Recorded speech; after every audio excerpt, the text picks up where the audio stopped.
और अब बात एम फैक्टर की। 2.5 दशकों से बीजेपी गुजरात की सत्ता में है, लेकिन कुछ विधानसभा सीटों पर वो आज तक कमल नहीं खिला सकी है। उन्हीं में से एक सीट है दक्षिण गुजरात का ब्यारा।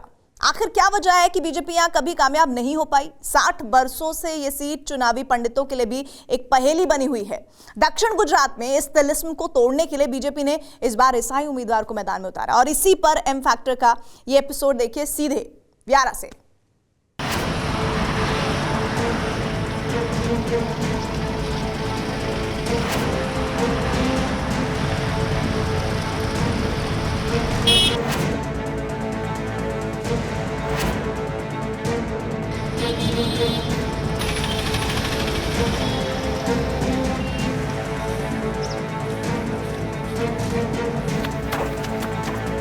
फ्री बिजली पानी वो सब आप बोल रहे हैं देंगे, पर वो लाएंगे कहाँ से? लोग परिवर्तन के मूड में तो है, जो झेल रहे हैं लोग अभी। मैं तो कहूँगा गुजरात में परिवर्तन चाहिए। 27 साल बहुत हो गए। ये सीट पे परिवर्तन होगा। यहाँ पे अभी भारतीय जनता पार्टी के उम्मीदवार ही जीतेंगे। महंगाई बहुत बढ़ा दिया। महंगाई के हिसाब से अभी तो केजरीवाल को लाने की इच्छा कर रहे हैं सब। दक्षिण गुजरात में कांग्रेस का एक ऐसा मजबूत किला जिसे 6 दशकों से कोई पार्टी आज तक नहीं हिला पाई। तापी जिले में कांग्रेस का वो अजेय किला है ब्यारा विधानसभा सीट। अहमदाबाद से 300 किलोमीटर दूर ब्यारा में ही तापी जिले का मुख्यालय भी है। एम फैक्टर की पड़ताल करते हुए हम गुजरात के दक्षिण में इस सुदूर इलाके में पहुंचे। इस वक्त हम गुजरात के तापी जिले के ब्यारा नगर पालिका में हैं। ब्यारा, जी हाँ, आप देख रहे हैं मेरे पीछे ये प्रवेश द्वार भी है। और ब्यारा में आना इसलिए महत्वपूर्ण है क्योंकि देखिए ब्यारा एक ऐसा गढ़ है, एक ऐसा किला है जिसको कांग्रेस के हाथ से आज तक कोई छीन नहीं पाया। और लगभग 60 सालों से कांग्रेस यहां से विधानसभा चुनाव जीतती रही है। यह विधानसभा सीट भी है। नीसर और ब्यारा 2 विधानसभा सीटें हैं। यहां पर हम इस वक्त मौजूद है। मेरे पीछे एक आप प्रतिमा भी देख रहे होंगे और देखिए अमर सिंह भाई चौधरी पथ है ये, और ये उनकी ही प्रतिमा है अमर सिंह जी की, जो कि यहाँ के इस राज्य के मुख्यमंत्री भी रहे हैं और यहाँ से विधायक भी रहे हैं। इनके जो बेटे हैं वो भी यहाँ से सांसद चुने गए हैं और यहाँ का प्रतिनिधित्व किया है। और इस वक्त अगर देखा जाए तो बीजेपी बहुत ज़्यादा कोशिश कर रही है ब्यारा में एक तरीके से पहली जीत हासिल करने के लिए। ब्यारा में पिछले चुनाव में कांग्रेस को 55% वोट मिले थे, लेकिन बीजेपी इस बार कांग्रेस को हर तरह से घेरने में जुटी है। लेकिन क्या यहाँ कांग्रेस की लगातार जीत के रिकॉर्ड को तोड़ पाना बीजेपी के लिए आसान होगा? यही सवाल लेकर हम शहर के उस हिस्से में पहुंचे जहां सड़क पर लगे बोर्ड में भी कुछ सियासी संकेत नजर आ रहे थे। मिशन नाका ब्यारा का, और मिशन नाका पर ये जो स्टॉप बोर्ड आपने देखा, दरअसल ये कहीं ना कहीं एक संकेत है बीजेपी के लिए कि ब्यारा में अभी तक उन पर एक स्टॉप लगा हुआ है। अभी तक वो जीत हासिल नहीं कर पाई। ये कांग्रेस का गढ़ है। ब्यारा को लेकर यही बातचीत चल रही थी कि कांग्रेस ने एक स्टॉप लगा रखा है बीजेपी के लिए। ऐसा क्यों है? पूरे गुजरात में हम देख रहे हैं कि बीजेपी को लेकर एक अलग तरीके का मूड तो दिख रहा है, लेकिन ब्यारा में ऐसा क्या खास है कि कांग्रेस यहाँ पर अपना किला बचाए हुए है? क्या है कि बेसिकली जो यहाँ पे जो वोटर्स हैं ना, वो रूरल एरिया से हैं। अच्छा। और जो आदिवासी समाज से ज़्यादा 85%, ऐसा कहेंगे, उससे भी ज़्यादा कहेंगे ना तो भी कोई उसमें अतिशयोक्ति नहीं है। तो क्या है कि ये जो गवर्नमेंट की पॉलिसीज़ है ना, वो वहाँ पे इम्प्लांट करना और उनको समझाना, इसमें मुझे कहीं ना कहीं थोड़ा सा वो बीजेपी का जो है वो बैकलॉग लगता है। तो उसकी वजह से क्या है, ब्रेक लगता है। नहीं, मैं जब बात करता हूँ कांग्रेस के समर्थकों से या फिर उनके नेताओं से, वो ये कहते हैं कि पहले की सरकारों ने कांग्रेस की जो काम किए हैं उसका प्रभाव अभी भी ग्रामीण इलाकों में, शहर में तो बीजेपी हो सकती है लेकिन गाँव में कांग्रेस के लोग और उनके समर्थक है। क्या ब्यारा भी उसी का उदाहरण? नहीं, उदाहरण तो देखो पूरे देश का दे सकते हैं, बराबर है। जहाँ जहाँ बीजेपी के स्टेट्स हैं वहाँ बोलने की ज़रूरत नहीं है कि डेवलपमेंट क्या है, बराबर है। हर एक सरकारों ने काम किया है, हर एक सरकार ने योगदान दिया है, पर ऐसा नहीं है कि इसने ही किया है, सबने किया है। पर जो मेन आज जो दुनिया जा रही है, वर्ल्ड ऑर्डर चेंज हो रहा है, उसके हिसाब से जो बीजेपी ने भारत देश में जो काम किया है, पूरे देश में, इंफ्रास्ट्रक्चर पे, महिला सुरक्षा पे, एजुकेशन पे, हेल्थ पे, बराबर है, रास्ते। तो ब्यारा में अगर मैं पूछूं कि फैक्टर के तौर पर मोदी का फैक्टर कितना है यहाँ पर, अगर एम फैक्टर में बात कर लूँ, मोदी फैक्टर, तो ब्यारा में मोदी फैक्टर है क्या? वो तो जिंदाबाद है सर। नहीं, तो ब्यारा की बात कर रहे हैं हम। गुजरात देखिए 2017 में भी एम फैक्टर काम नहीं कर पाया। इस बार क्या करेगा, क्या लग रहा है? 100%। कुछ लोग कह रहे हैं कि स्थानीय चुनाव में बीजेपी ने अपना प्रभाव दिखाया। वो तो साहब मोदी जी सबके दिल में है, हाँ, बराबर है।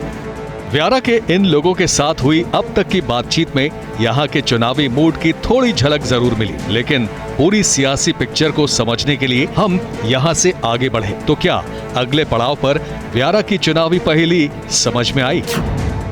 हम मोदी फैक्टर की तलाश कर रहे हैं, लेकिन व्यारा अपने आप में इसलिए खास है और इसलिए इसकी चर्चा कि कांग्रेस का ये गढ़ रहा है। बीजेपी लंबे समय से इसमें प्रयास करती रही है कि किसी भी तरीके से यहाँ पर एक जीत हासिल की जाए, पहली जीत हासिल की जाए, लेकिन 6 दशकों से कांग्रेस का यहाँ दबदबा रहा है। हमारे साथ कुछ व्यारा के लोग भी जुड़े हैं, उनसे हम बातचीत करेंगे, जानने की कोशिश करेंगे कि व्यारा विधानसभा में इस बार क्या मूड है, इस बार क्या मुद्दे हैं, क्या है व्यारा विधानसभा में इस बार का मुद्दा या इस बार मूड क्या लग रहा है? जी, तापी जिला का सबसे बड़ा मुद्दा है रोजगार। जी, तापी जिला ट्राइबल एरिया है और यहाँ पे कोई इंडस्ट्री लगी नहीं है बहुत सालों से। एक तो जीआईडी यहाँ मुख्य रूप से लोगों की रोजी रोटी कैसे चलती है? ये किसान, छोटे किसान लोग हैं यहाँ छोटे पे किसान और पशुपालक हैं। बाकी कोई इंडस्ट्री वगैरह है नहीं, तो रोजगार। आपको लगता है कि उद्योग होना चाहिए यहाँ पर? इस जगह पे उद्योग की भी कमी लग रही है। उद्योग की कमी है यहाँ पे।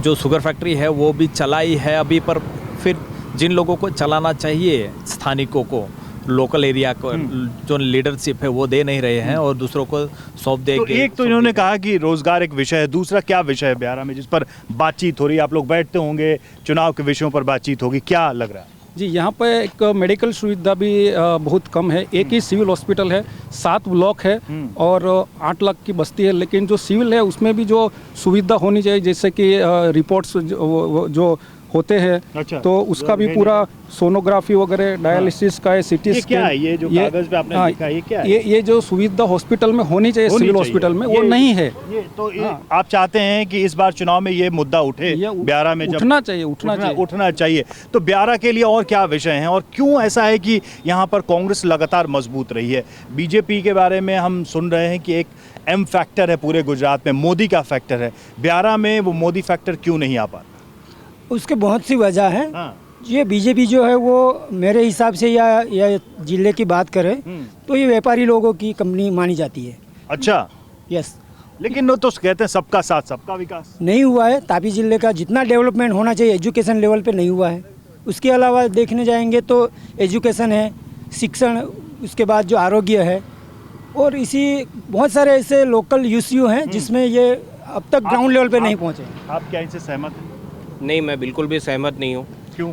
सबसे पहली बात तो देखिए, विकास अनुभूति करने की चीज़ है। आप देख सकते हो यहाँ पे ये जो तापी ज़िले की देन है वो भी भारतीय जनता पार्टी के शासन में दी गई है। उसका कारण भी मुख्यतः यही था कि तापी ज़िले का ऐसे भौगोलिक देखने जाए तो व्यारा से 130 किलोमीटर बॉर्डर एरिया तक का तापी ज़िला है। जो सूरत से देखने जाए तो 200 किलोमीटर पड़ता है। ये संवेदनशील भारतीय जनता पार्टी की सरकार ही थी कि जिन्होंने ये बॉर्डर। तो आप कह रहे हैं महसूस करना पड़ता है, विकास तो दिखाई देता है, विकास तो दिखाई भी देता है। मैं वही बोल रहा हूँ। और अगर वो है तो फिर यहाँ व्यारा में कांग्रेस की विजय बार बार क्यों होती है? दुष्प्रचार 6 दशकों से। जी हाँ, दुष्प्रचार। सबसे पहली बात आप पूछ सकते हैं उनको कि जंगल जमीन की सनद जो दी गई वो आदिवासी भाइयों के रोजगार के लिए ही दी गई। दूसरी बात कि यहाँ पे ऐसा कोई गांव नहीं है जहाँ तक कि सड़क की योजना न की गई हो। तीसरी बात कि किसी भी डेवलपमेंट के लिए इलेक्ट्रिसिटी भी बहुत ज़रूरी होती है। वो ज्योतिर्गाम योजना के तहत भारतीय जनता पार्टी के शासन में ही इलेक्ट्रिसिटी प्रोवाइड की गई। तो आप इस बार मान रहे हैं कि यहाँ मोदी फैक्टर काम करेगा? इस बार मोदी फैक्टर तो काम करेगा ही करेगा, उससे बड़ी बात है विकास का मुद्दा काम करेगा। सहमत है आप इनसे? नहीं, हम सहमत नहीं हैं। हाँ। क्योंकि आज देखने जाए तो महंगाई जो है वो बहुत बढ़ चुकी है और इनके बाद रोज महंगाई देखिए, एम फैक्टर में एम से महंगाई भी है और लोगों की नजर है महंगाई। और रोजगारी जो है, जो मिलनी चाहिए वो मिल नहीं रही है यहाँ पे। हम किसान और पशुपालकों का भी इश्यू है, क्योंकि इतनी महंगाई हो गई, खाद महंगी है और उनका जो पशुपालन करते तो दूध का कोई प्राइस मिलता नहीं। महंगाई यहाँ असर डालेगा? आप नहीं कुछ मतलब महंगाई आपको नहीं महसूस हो रही है? ये कह रहे हैं महंगाई सर, ये और इसके लिए आप किसको जिम्मेदार मानते हैं? मोदी। कई लोग आएंगे, बीजेपी के आएंगे, कांग्रेस के आएंगे। मैं तो सुन रहा हूँ कि आम आदमी पार्टी भी व्यारा में इस वक्त घूम रही है और आप लोगों के संपर्क में है। तो क्या किसकी बातें आप सुन रहे हैं? किनके वादों पर विचार चल रहा है, चर्चा चल रही है? देखो, हम तो क्या है कि ऑर्डिनरी सिटीजन है, कोई पार्टी के लोग नहीं है। ठीक है, हाँ, हम तो इसीलिए इत- मैं पूछ रहा हम हूँ। इतना आप एक आम नागरिक हैं, तो आपके लिए ये सबकी बात सुनना और उस पर विचार करना बहुत जरूरी है, इससे पहले कि आप वोट करें। कोई भी पार्टी आए, हमारा तो ये है कि हमारे जो मुद्दे हैं तापी जिला के, जैसा कि मैं अभी आप ही बताऊं कि एक भी सरकारी गोडाउन नहीं है तापी जिला में, सरकारी गोडाउन नहीं, एक भी नहीं है। उसकी जरूरत है। हाँ। क्योंकि जब क्या होता है, मार्केट का बड़ा इश्यू है। किसान, छोटे किसान है, वो खेत में कुछ वो बेचने जाते हैं, मार्केट में कुछ प्राइस नहीं है, बाकी वो खाद लेने जाएगा उधर तो उसको कितना महंगा लेकिन होता एक है। चीज जो गुजरात में मैं देख पा रहा हूँ, सारे मुद्दे एक जगह हैं और एक जगह नरेंद्र मोदी का नाम सामने आता है और फिर वोटिंग उसी नाम पे होने लगती है। तो बीजेपी के पास सिर्फ नरेंद्र मोदी यानी मोदी फैक्टर सबसे बड़ा फैक्टर है क्या गुजरात के अंदर? सर, पहली बात तो ये मैं बता दूं कि नरेंद्र भाई मोदी की पहचान मतलब विकास पुरुष, उनको विकास पुरुष की तरह ही पहचाना जाता है, इसलिए एक व्यक्ति का नाम मोदी की तरह से लोग चिंता में है। लेकिन आप सोचिए कि कोई एक ऐसा स्टेट है जहां ज्योतिर्ग्राम योजना हेठળ एकदम आखिर से आखिर घर तक इलेक्ट्रिसिटी पहुंचाई जाए। आप बताइए कि ये आदिवासी ज़िला है, हमारे से भी ज़्यादा ट्राइबल बस्ती डांग में है। जब यहाँ पे नरेंद्र भाई मोदी शासन में थे, सीएम थे, उस टाइम पे ज्योतिर्ग्राम योजना की शुरुआत हुई थी, तो उन्होंने पूरे गुजरात में सबसे पहला जिला, लेकिन उसका चुनावी रिफ्लेक्शन यहाँ क्यों नहीं दिख रहा है? मैं वही यही तो बोल रहा हूँ, सवाल। सर, दुष्प्रचार। आप सोचिए, आप आम आदमी पार्टी की बात कर रहे हैं सर, आम आदमी पार्टी ने किया क्या है? आम आदमी पार्टी ने 7 साल पहले एक ही मुद्दे पे इलेक्शन जीता था दिल्ली में कि हम पॉल्यूशन कंट्रोल करेंगे। नहीं, फ्री बिजली है, फ्री पानी है, पर ये सब भी तो है। जो है कि नहीं है? ये बिल्कुल सही बात है। इसको सुन रहे हैं आप लोग? हाँ, सुन रहे हैं। सुन रहे हैं आप लोग इसको? फ्री बिजली, पानी और भी पता नहीं क्या क्या फ्री। फ्री बिजली पानी वो सब आप बोल रहे हैं देंगे, पर वो लाएंगे कहाँ से? लाएंगे कहाँ से? नहीं, वो तो ठीक है, वो तो पार्टी का इश्यू है, लेकिन मैं अभी ये बात बताना चाहता हूँ कि ये लोगों ने सिविल हॉस्पिटल की बात की, वो सारे जो एम्प्लॉय है वो सब कॉन्ट्रैक्ट पे है, उनको 6-6 महीने का तो पैसा सैलरी मिलता नहीं है। अच्छा, ये भी मसला आप हाँ, बता रहे और यहाँ का जो मैं बताऊँ ना, वो सही बोल रहे हैं? कितनी बार रैली निकाले हैं, कोई फैसिलिटी कलेक्टर नहीं का है, आवेदन दिया है। अच्छा, कोई फैसिलिटी तो है नहीं अच्छा, तो हॉस्पिटल मैं में। एक आखिरी सवाल पूछता हूँ। ब्यारा में अब चुनाव होंगे, तो इस चुनाव में किस तरफ आप लोग देख रहे हैं ज्यादा उम्मीद की नजर से? किधर देख रहे हैं आप ज्यादा उम्मीद की नजर से? क्योंकि देखिए, टक्कर किसकी है आपके हिसाब से? टक्कर किसकी है? चलिए हटाइए वो सवाल, सीधी टक्कर किसकी है कांग्रेस की है, तो कांग्रेस आगे बढ़। आपके हिसाब से? किसकी टक्कर है ब्यारा? देखो, लोग परिवर्तन के मूड में तो है, मैं पार्टी का नहीं बताऊंगा, हाँ, ठीक लेकिन है, लोग ठीक परिवर्तन जो झेल रहे हैं लोग अभी, हाँ, हाँ। तो 100%। तो आपके हिसाब से टक्कर है यहाँ पर? भारतीय ट्राइबल पार्टी यहाँ टक्कर है? मैं तो कहूँगा गुजरात में परिवर्तन चाहिए, 27 साल बहुत हो गए। गुजरात में ही परिवर्तन की बात कर रहे हैं, है यहाँ टक्कर इस बार कुछ? जी, यहाँ पे अगर देखने जाए तो यहाँ पे ये सीट पे परिवर्तन होगा। यहाँ पे अभी भारतीय जनता पार्टी के उम्मीदवार ही जीतेंगे। अब हम यहाँ से एक आदिवासी गांव की तरफ बढ़े। ब्यारा के बारे में कहा जाता है कि इस विधानसभा में महिला वोटर्स ही गेम चेंजर मानी जाती हैं। ऐसे में उन महिलाओं का मूड मीटर भी समझना जरूरी था कि आखिर यहाँ की महिला शक्ति इस बार किसके हाथों में सियासी शक्ति देने जा रही है। एक बहुत खास बात इस विधानसभा के बारे में आपको बताना है, क्योंकि ये एम फैक्टर है। और देखिए, एम फैक्टर में हम जब महिलाओं की बात करते हैं तो ये विधानसभा क्षेत्र अपने आप में बहुत ही खास हो जाता है।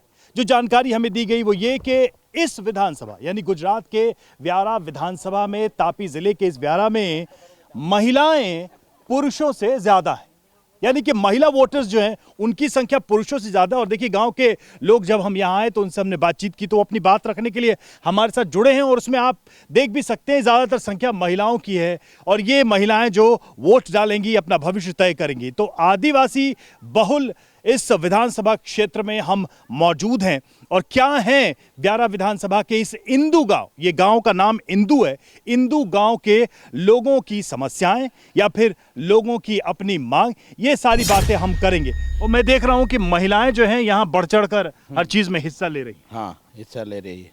तो मुझे ये बताइए कि इस गांव में बड़ी जो समस्याएं हैं या जो चुनाव में जो बड़े मुद्दे हैं, आपके पास तो लोग आएंगे, अब तो विधायक का चुनाव लड़ने समय सारी पार्टी के लोग आएंगे, भाजपा के लोग आएंगे, कांग्रेस के लोग आएंगे, अब आम आदमी पार्टी भी घूम रही है, आप टीवी देखते हैं तो अगर तो क्या है मुद्दे यहाँ के इंदू गांव के? यहाँ हिंदू गांव में कोई सुरक्षा हुआ नहीं अभी। ये रास्ते का भी बहुत बुरा हाल है और रास्ता भी एकदम हाकड़ा रास्ता बना है।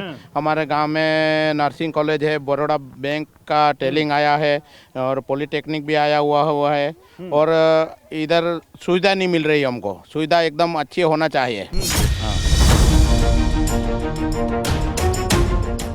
इस गांव की ज्यादातर आदिवासी महिलाएं हिंदी नहीं बोल पा रही थी, लेकिन भाषा की समस्या के बावजूद उन्होंने अपने इलाके की समस्याओं को बखूबी गिना दिया।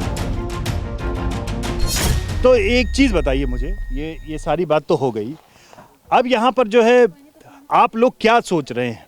एक तरफ कांग्रेस पार्टी, एक तरफ बीजेपी पार्टी, ये तो जानते हैं ना ये पार्टी आएगी, क्या सोचते हैं? इस बार भाजपा के लिए थोड़ा मुश्किल है। मुश्किल है ब्यारा में तो वैसे भी मुश्किल वो तो हम भी अभी तो भाजपा में है, लेकिन मुश्किल है क्योंकि महंगाई बहुत बढ़ा दिया। महंगाई के हिसाब से अभी तो केजरीवाल को लाने की इच्छा कर रहे हैं सब। केजरीवाल? हाँ, केजरीवाल को लाने की इच्छा आपने सोचा है? नहीं, हमने नहीं सोचा। या गांव के लोग का गांव के लोगों का सोच कि लाइट फ्री देने वाला है। अच्छा, बिजली फ्री, सरपंच का 10,000 रुपया पगार देने वाला है। अच्छा। और गरीबों को नौकरी लगाने वाला है और घर पे रहेगा उनका 1,000 रुपया दर महीने डालेगा। ये जो बोल रहे हैं ये सब क्या ऐसा सोच रहा है? ऐसा बातचीत चल रही है? ऐसा चल रहा है क्या अभी? भाजपा, कांग्रेस, आम आदमी पार्टी क्या सोच रहे हैं आप लोग? क्या बात कर रहे हैं? हम तो किसी को नहीं देंगे हमारे गांव में जब तक सुविधा नहीं करेंगे तब तक। तो किसी को देंगे तभी तो सुविधा होगी। तो सुविधा करते ही नहीं, दे देते हैं, बाद में सब भूल जाते हैं। अच्छा, फ्री बिजली पानी का भी चल रहा है आप लोगों के बीच? बिजली तो होती ही नहीं, पानी है वो टाकी का। अभी ये नया सरपंच आया है ना, तब से हमने पैसा नहीं दिया, नहीं तो दर महीने पैसा देते थे हम 30 रुपया एक दिन का। आपका नाम क्या है? आपका नाम क्या है? जयश्री। अच्छा, जयश्री जी, अभी भाजपा, कांग्रेस, आम आदमी पार्टी ये सब सुना है ना आपने? ये सब आएंगे ना, अब कहेंगे कि हमको वोट दीजिए, हम सब काम कराएंगे, फिर क्या करिएगा आप? हमको जब भाजपा आता है तभी हमको यही बोलते हैं, अब भाजपा में है, भाजपा को वोट देना, तुम्हारा घर बैठा बने देगा, पाका मकान बन जाएगा। हाँ, कितने साल से हम भाजपा को छुट्टे, लेकिन भाजपा ने अभी तक हमारा मकान। ये क्या बोल रही है? ये क्या बोल रही है? ये क्या बोल रही है? अभी आएंगे सब लोग तो बोलेंगे ना आपको। झुपड़ी में रहता से तो बोलन ना। इस गांव के लोगों का अभी भी मानना है कि यहाँ पर एम महंगाई फैक्टर से भी वो प्रभावित हैं। यहाँ की एम यानी महिला फैक्टर वो भी अपनी शिकायतें रख रही हैं और साथ ही एम यानी मोदी फैक्टर उसको लेकर भी लोगों की अपनी बड़ी स्पष्ट राय है। तो देखना होगा कि इस बार के चुनाव में आखिर व्यारा के इस इंदू गांव तक चुनावी वादों के साथ साथ उन वादों के पूरे होने की भी कोई तारीख पहुंचती है या नहीं।